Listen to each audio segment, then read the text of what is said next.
want a man. She snatched that microphone back. All right, folks, that is a clip from Pastor A.R. Bernard's video asking women what they want from a man. As CEO of the Christian Cultural Center in Brooklyn, New York, Pastor Bernard has counseled countless couples and identified the patterns of relationship destruction and success. He says the key to a healthy relationship is knowing what you really want from a partner. He has this new book. It's called 4 Things Women Want from a Man by A.R. Bernard. And of course, also on the cover here, says, quote, A.R. Bernard has been a major influence in our lives, helping us reach a higher level in our relationship and spiritual growth. That is Denzel and Pauletta Washington, and Pastor Bernard is joining us right now. Doc, how you doing? I'm doing well. Good to be here. All right, then. So 4 things women want from a man. Well, let me ask you this question. Is it a question of what they want or what they need? Well, every man should know. You don't tell a You're already starting over here. It's item 1 here. You don't tell a woman what she needs. You may suggest what she may want.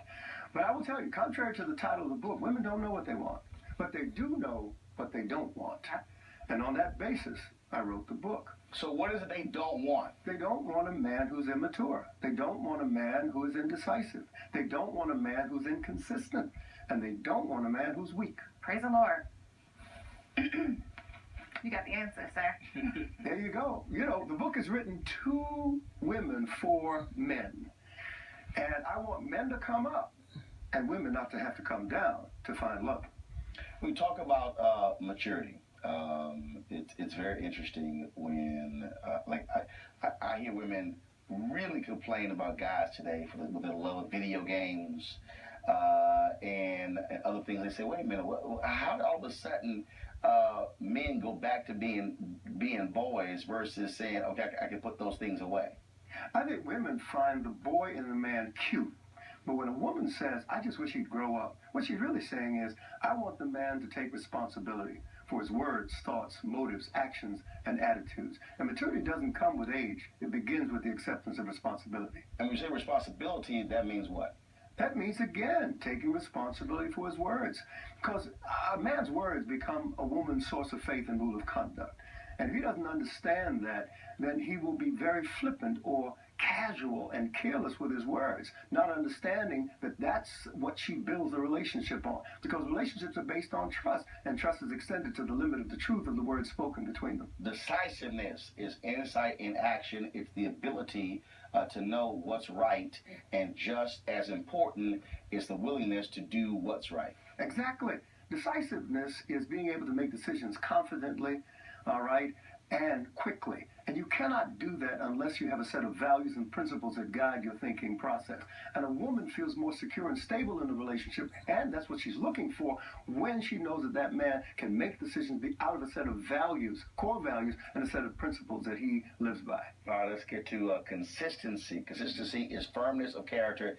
It's the ability to make mature, quality decisions time and again, facing down the inevitable temptations that Satan scatters across your path.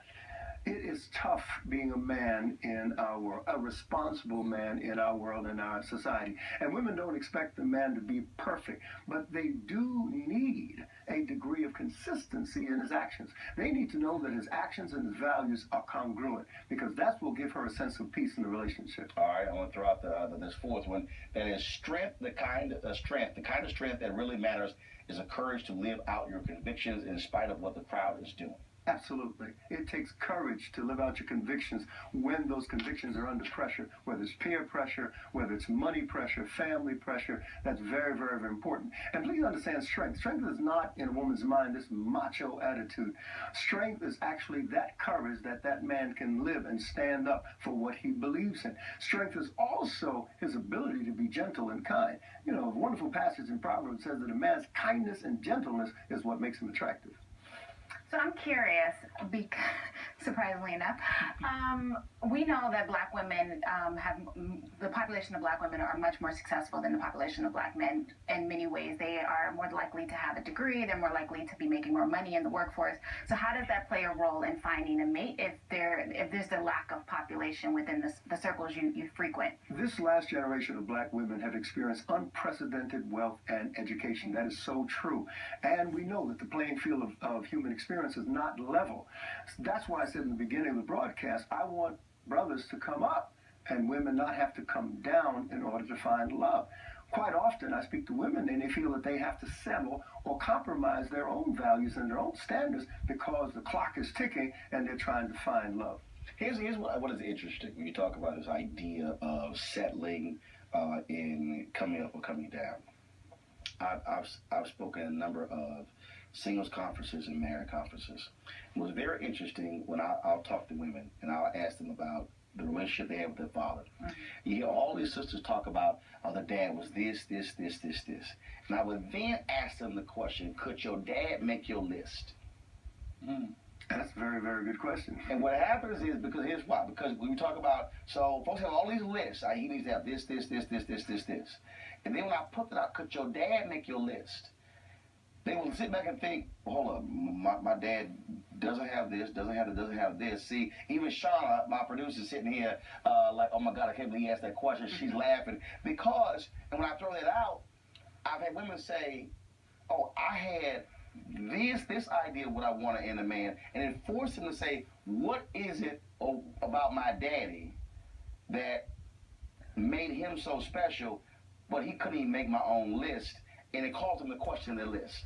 I think that goes back to a woman not being clear or having the language to clearly articulate her feelings and what she wants. And I think when it comes to a list, you have to be careful. I've been married for 44 years, been pastoring for 38 years, counseling men and women, couples together or single. And I will tell you, after 44 years of marriage, my wife and I got rid of our list. List in the beginning was wonderful. It was exciting. But what we realized that when you have a list of reasons, you have conditions, and when conditions are met, the relationship is in trouble. And that's because we don't know the difference between love and lust. Love is a desire to benefit the one loved at the expense of self, because love desires to give and is sacrificial, unconditional, and redemptive in nature. Lust is the desire to benefit self at the expense of the other person. So lust only desires to get. And you've got to know the difference when someone loves you or when someone lusts you. Dr. Bernard, what do you say to those who read your book? And clearly, the 4 characteristics you describe are good characteristics, but there are women out there who say, look, I want a man to love me and treat me as an equal and all that other stuff. I don't need that or demand it or want it from a man. I just want to have a relationship of equal. I would say that's wonderful in theory, but not in practice. I have a question. Well, that was a quick answer. Right.